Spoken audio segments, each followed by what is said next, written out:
जय गुरु जी, शुक्राना गुरु जी, अनंतम अनंतम शुक्राना गुरु जी। सारे गुरु परिवार को जय गुरु जी। संगत जी, आज बहुत ही ख़ास दिन है। आज 7 जुलाई है और आज गुरु जी का जन्मदिन है, तो आज का दिन बहुत ही ख़ास है सारे भक्तों के लिए। जितनी भी संगत यह सत्संग सुन रही है, आज बहुत ही ख़ास दिन है संगत जी। हाथ जोड़कर गुरु जी से अरदास करिए, आज आपकी अरदास ज़रूर पूरी होगी। आज गुरु जी सबके लिए सारे द्वार खोल देंगे, क्योंकि कई बार मुझे भी ये मैसेज आ रहा था सत्संग के माध्यम से, या मैं इंस्टाग्राम पे स्क्रॉल कर रहा था, तो कई बार मुझे ये पोस्ट देखने को मिली कि 7 जुलाई के बाद तेरे जीवन में एक नई शुरुआत होगी, तेरे अच्छे दिन आएंगे, सारे बुरे कर्म कट जाएंगे। तो संगत जी, यह सत्संग बहुत ख़ास होने वाला है, क्योंकि आज के दिन जिस भी संगत परिवार में से जिस भी सदस्य की अरदास लगी हुई है, आज सबकी अरदास पूरी होने वाली है, सबके बुरे कर्म कट जाने वाले हैं। संगत जी, आज आपके प्रश्नों के उत्तर आपको सत्संग के माध्यम से ज़रूर मिलेंगे और निश्चित रूप से उनका हल भी होगा। गुरु जी की असीम कृपा आशीर्वाद आप तक ज़रूर पहुँचेगी। और जैसे कि मैं हर सत्संग में कहता हूँ कि सत्संग को पूरा अंत तक ज़रूर सुने, क्योंकि कहते हैं जो भी सत्संग सुनता है या सुनाता है, दोनों को गुरु जी की ब्लेसिंग्स मिलते हैं। तो आइए आज के दिन हम गुरु जी के नाम करते हैं और सत्संग की स्टार्टिंग करते हैं गुरु जी के दिव्य मंत्र जाप से। ओम नमः शिवाय, शिव जी सदा सहाय। ओम नमः शिवाय, गुरु जी सदा सहाय। हैप्पी बर्थडे गुरु जी।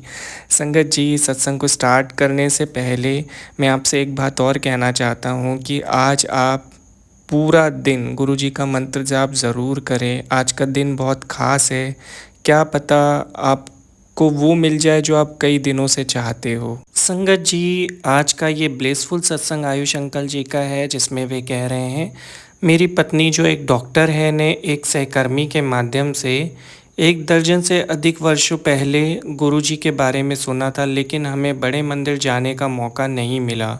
फिर हमने 2016 में अपने भाई के माध्यम से गुरु जी के बारे में सुना। उन्होंने कहा कि मंदिर में आने वाले लोगों को सभी प्रकार के आशीर्वाद मिलते हैं, जिसमें धन भी शामिल है। वे बड़े मंदिर नहीं गए थे, लेकिन उनके शब्दों ने मुझे प्रोत्साहित किया। पिछले कुछ वर्षों से मैं अपने कार्यालय में अच्छा समय नहीं बिता रहा था और मुझे कोई अच्छी नौकरी के अवसर भी नहीं मिल रहे थे। मेरी पत्नी और मैं दोनों बड़े मंदिर जाना चाहते थे, हालांकि हम पूर्वी दिल्ली में बहुत दूर रहते हैं और हमारे पास निजी वाहन नहीं है। एक सप्ताहांत फ़ोन आया, हम दोनों को मंदिर जाने की तीव्र इच्छा थी। हमने एक किराए की टैक्सी बुक की और अपनी बड़ी बेटी जो एक शिशु है को अपने साथ ले गए। टैक्सी चालक ने छतरपुर के पास एक मंदिर में अजीब तरह से गाड़ी रोकी। हमें जोर देना पड़ा कि यह वह मंदिर नहीं है जहां हम जाना चाहते थे। चालक चिढ़ गया और अभद्र व्यवहार करने लगा, यहाँ तक कि उसने हमें अपनी टैक्सी से उतरने के लिए भी कहा, लेकिन कुछ ही सेकंड में उसका मन बदल गया और वह हमें मंदिर ले गया। बड़े मंदिर में हमने स्वयं सेवकों के निर्देशों का पालन किया। मंदिर का दिव्य वातावरण आनंददायक था। हमने शब्द सुने और गुरु जी का प्रसाद ग्रहण किया। देर शाम को बाहर निकले क्योंकि हम टैक्सी बुक नहीं कर पाए थे। स्वयं सेवकों ने हमें मंदिर से मेट्रो स्टेशन तक भक्तों को ले जाने वाली बस में बिठाया। हम बस में चढ़ने को लेकर अनिश्चित थे, लेकिन सेवादार की बात मान ली। बस के अंदर हमें जल प्रसाद मिला। यह विशेष ध्यान का प्रतीक था। जब बस मेट्रो स्टेशन पहुंची तो हम बस स्वयं सेवक और गुरु जी को इतने प्यार से हमारी देखभाल करने के लिए बहुत धन्यवाद दे सकते थे। हम सुरक्षित और सुचारू रूप से घर पहुंच गए। उस समय हम शिरडी साईं बाबा के अनुयायी थे और श्री रामकृष्ण परमहंस और श्री सत्य साईं बाबा जैसे आध्यात्मिक गुरुओं के प्रति मेरी गहरी श्रद्धा थी। जब मैंने एक योगी की आत्मकथा में लाहिड़ी महाशय के बारे में पढ़ा तो मेरे मन में उनके प्रति गहरी श्रद्धा पैदा हो गई थी। मैं किसी ऐसे व्यक्ति की तलाश में था जो मेरा गुरु बन सके। अब मुझे लगा कि उनके आशीर्वाद से मुझे गुरुजी में अपना आध्यात्मिक गुरु मिल गया। हालांकि मुझे गुरुजी से तुरंत आर्थिक लाभ मिलने की उम्मीद थी। जब ऐसा नहीं हुआ तो मैंने और मेरी पत्नी ने मंदिर जाना बंद कर दिया, लेकिन कुछ महीनों बाद ही फिर से मंदिर जाने लगे। गुरुजी ने हमारे दिलों में अपने प्रति आस्था जगानी शुरू कर दी। जल्द ही मुझे 1 सप्ताह के व्यावसायिक यात्रा पर जापान जाने का अवसर मिला।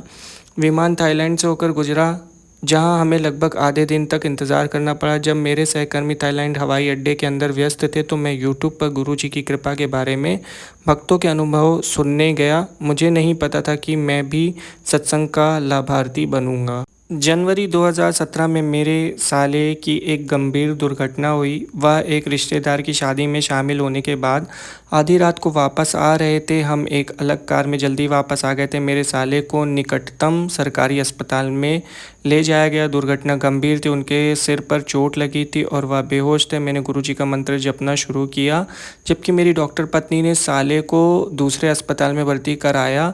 वहाँ पता चला कि उनकी गर्दन की कई हड्डियाँ टूट गई थी और डॉक्टर ने उनकी स्थिति को गंभीर बताया। अगला चरण एमआरआई स्कैन था। मैं पूरे समय गुरुजी के मंत्र जाप करता रहा और गुरुजी ने अपनी दया दिखाई। एमआरआई परिणाम सामान्य था। जिस डॉक्टर ने चेतावनी दी थी वह काफ़ी हद तक शांत हो गया और उसने पाया कि मेरे साले खतरे से बाहर हैं। डॉक्टरों ने भविष्यवाणी की थी कि उन्हें ठीक होने में आधा साल तक का समय लगेगा। फिर भी वह बहुत जल्दी ठीक हो गए और मात्र 20 दिनों में उन्हें अस्पताल से छुट्टी दे दी गई। गुरुजी का आशीर्वाद ऐसा है। गुरुजी ने मेरी भी मदद की। जब मैं अपने सहकर्मी की कार में अपने कार्यालय से लौट रहा था, जब हमारी कारों के बीच एक छोटा ट्रक आ गया तो हम निश्चित रूप से तेज रफ्तार कार से टकराने वाले थे। सामने से आ रही कार ट्रक से टकरा गई, जबकि हम सुरक्षित निकल गए। गुरुजी ने कंपनी के कैब में कार्यालय आने जाने के दौरान ऐसी कई दुर्घटनाओं को टाला है। जैसे जैसे मेरी भक्ति बढ़ती गई, मैं उस मंदिर में जाना चाहता था जहाँ गुरुजी अपने भक्तों को आशीर्वाद देने के लिए सबसे पहले दिल्ली आए थे, जो ग्रेटर कैलाश में था। एक वेबसाइट में ने समय का उल्लेख किया और एक शनिवार को मैं सुबह मंदिर पहुंच गया। मैंने रिक्शा लिया था लेकिन पता नहीं लगा सका। ऐसे ब्लॉक में फ्लैट 458 में एक व्यक्ति को फ्लैट के बाहर झाड़ू लगाते हुए देख सकता था। जैसे ही मैंने उससे पता पूछा, उसने पुष्टि की कि यह वास्तव में मंदिर है। जैसे जैसे मैं इमारत के करीब गया, मुझे लगा कि मैं गुरुजी के एक स्वरूप को बेसमेंट से एक मीठी मुस्कान के साथ मेरा स्वागत करते हुए देख सकता हूँ। मेरी खुशी का ठिकाना नहीं था। जब मैंने केयर टेकर से मुझे अंदर जाने के लिए कहा तो उसने विनम्रता से मना कर दिया। भक्तों को अंदर जाने की अनुमति नहीं थी। मैं भाग्यशाली था कि उस समय आया था जब वह मंदिर के बाहर थे। उन्होंने कहा, मुझे दूर से गुरुजी को प्रणाम करने की अनुमति दी और मुझे एक बोतल में जल प्रसाद दिया। मैं हवा में तैरता हुआ घर लौट आया। जब मैं नौकरी छोड़ रहा था तब मेरी पत्नी हमारे बच्चों के जन्म देने वाली थी। गुरुजी ने रास्ता सुगम बनाया और सभी बाधाएं दूर कर दी। सबसे पहले मैं अपने मित्र के पिता के माध्यम से कलकत्ता विश्वविद्यालय से अपना स्नातक प्रमाण पत्र प्राप्त कर सका, जबकि मैं इसे 15 वर्षों के अंतराल के बाद मांग रहा था। मैं अपनी पिछली कंपनी से अनुभव प्रमाण पत्र भी प्राप्त कर सका, जो तब तक बंद हो चुकी थी। इसके अलावा मेरी नोटिस अवधि 3 महीने से घटाकर 2.5 महीने से भी कम कर दी गई, जिससे मुझे अपनी पत्नी के साथ रहने के लिए 2 सप्ताह से अधिक का समय मिल गया। जल्द ही गुरुजी ने हमें एक प्यारी बेटी का आशीर्वाद दिया। मेरी नवजात बेटी उनकी कृपा की शीघ्र पात्र बन गई। उसे गंभीर निमोनिया था और उसे बच्चे के आईसीयू में भर्ती कराया गया था, लेकिन वह इससे ठीक हो गई। एक दोपहर मेरी बड़ी बेटी भी बच गई।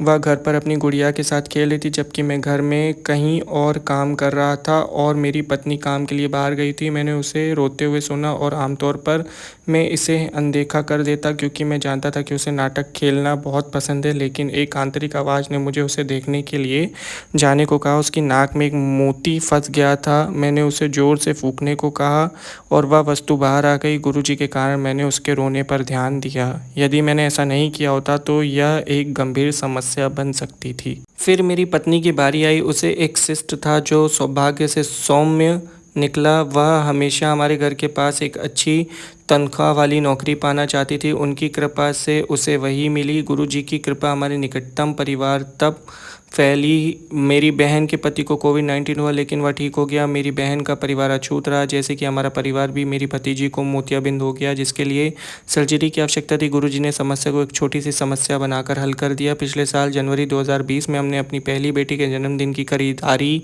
के लिए गुरुजी से प्रार्थना की कि वे हमारे साथ चले। खरीदारी के बाद घर वापस आने के लिए हमने जो एसयूवी बुक की थी उसकी पिछली खिड़की पर गुरुजी लिखा था और डैशबोर्ड पर उनका स्वरूप था। फिर इस साल जनवरी में मेरी बड़ी बेटी के जन्मदिन पर उनकी कृपा फिर से हमारे साथ अदृश्य सुरक्षात्मक रूप में थी। हम गुरुजी के पुराने स्वरूपों के साथ साथ एक बड़े आकार के स्वरूप को भी फ्रेम करवाने के बारे में सोच रहे थे। जब मैंने एक एक करके फ्रेम खोले तो मैंने पाया कि बड़े स्वरूप का कांच टूटा गया था और फ्रेम टूट गया था। फोटो वाला बैग किसी सतह से नहीं टकराया था। हमें एहसास हुआ कि गुरुजी ने अपने ऊपर कोई आसन्न खतरा ले लिया है। अगले दिन हमने मंदिर के लिए ई पास मांगा और प्राप्त किया और जाकर गुरुजी को उनके आशीर्वाद के लिए धन्यवाद दे सके। गुरुजी के आशीर्वाद निरंतर और अनगिनत हैं और वे इतने असंख्य हैं कि उन्हें पूरा याद करना मुश्किल है। जय गुरुजी, शुक्राना गुरुजी। पिछले साल मई के महीने में मेरी नौकरी चली गई थी। पिछले 7 महीनों से मैं हर जगह नौकरी के लिए आवेदन कर रहा था, लेकिन सफल नहीं हो रहा था। मेरे दिल में मुझे पता था कि गुरुजी निश्चित रूप से उस समय मेरे लिए सबसे उपयुक्त नौकरी प्रदान करेंगे जब उन्हें सबसे अच्छा लगेगा। गुरुजी ने मुझे ये वह विश्वास दिया था। 2021 के आखिरी महीने में मैंने जापान की एक प्रमुख कंपनी में साक्षात्कार दिया। साक्षात्कार अच्छा रहा। फर्म को चेन्नई में एक प्रोजेक्ट की आवश्यकता थी और यह समझाया गया था कि वर्क फ्रॉम होम पद्धति समाप्त होने के बाद मुझे स्थानांतरित होना होगा। मैंने और मेरे परिवार के मन में मिली-जुली भावनाएं थी, नई नौकरी मिलने की खुशी, स्थानांतरित होने पर निराशा। ऐसा हुआ कि जब मेरे वेतन पैकेज की बात आई तो एचआर ने मना कर दिया, मुझे काम पर नहीं रखा गया और हम परेशान थे। कुछ दिनों के बाद उसी कंपनी ने मुझे फिर से बेंगलोर में एक अलग प्रोजेक्ट के लिए साक्षात्कार के लिए उपस्थित होने के लिए कहा। इसके लिए भी स्थानांतरण की आवश्यकता थी। मैं सफल नहीं हुआ। वर्ष के अंत में 30 दिसंबर को मुझे कंपनी के एक प्रबंधक से एक अन्य प्रोजेक्ट के लिए कॉल आया। यह नोएडा में स्थित था। मैं इंटरव्यू में पास हो गया तो यह हुआ कि नए साल 2022 में मुझे गुरुजी से एक बहुत ही कीमती और प्यारा उपहार मिला। एक शानदार नौकरी जिसमें शानदार संभावनाएं और एक अच्छा वेतन है। नौकरी के बाजार से बाहर निकलने के बाद एक असंभव घटना। जैसा कि शब्द सच कहते हैं, विन वोलिया सब किच जांदा जिसके आगे कीजिए अरदास। अपनी पहली कार खरीदते समय हम दुविधा में थे, क्या हमें नई कार लेनी चाहिए या सेकेंड हैंड। चूँकि उस समय मेरी नौकरी नहीं थी और मेरी पत्नी घर की कमाने वाली थी, इसलिए हम नई कार नहीं खरीद सकते थे। हमने एक सेडान कार का परीक्षण किया, लेकिन यह हमारे बजट से बाहर थी। बाद में मेरी पत्नी सेकेंड हैंड कारों के एक डीलर के पास गई और हमने एक हैचबैक कार खरीदी। पार्किंग एक समस्या थी क्योंकि हमारे घर के आसपास का क्षेत्र एक बाज़ार है और लोगों को 2 पहिया और तिपहिया वाहनों और सड़क विक्रेताओं से भरा हुआ है। फिर भी हमें अपनी कार के लिए हमारे घर के बहुत नज़दीक पार्किंग मिल गई। सबसे अच्छी बात यह थी कि मेरी पत्नी अब अपनी स्कूटी को बगल में पार्क कर सकती थी, जबकि पहले उसे कुछ दूरी पर पार्क करना पड़ता था। यह सब गुरुजी की कृपा थी। मुझे ड्राइविंग का पर्याप्त अनुभव नहीं था। अपनी पहली कार खरीदने से कुछ महीने पहले मेरी पत्नी और मैंने संगत के एक ड्राइवर से सेडान कार में 5 दिनों तक परीक्षण लिया, लेकिन मुझे ड्राइव करने का आत्मविश्वास नहीं था। इसलिए हम अपनी नई कार के साथ अपने घर के नज़दीक एक कम व्यस्त स्थान पर ड्राइविंग अभ्यास करने गए।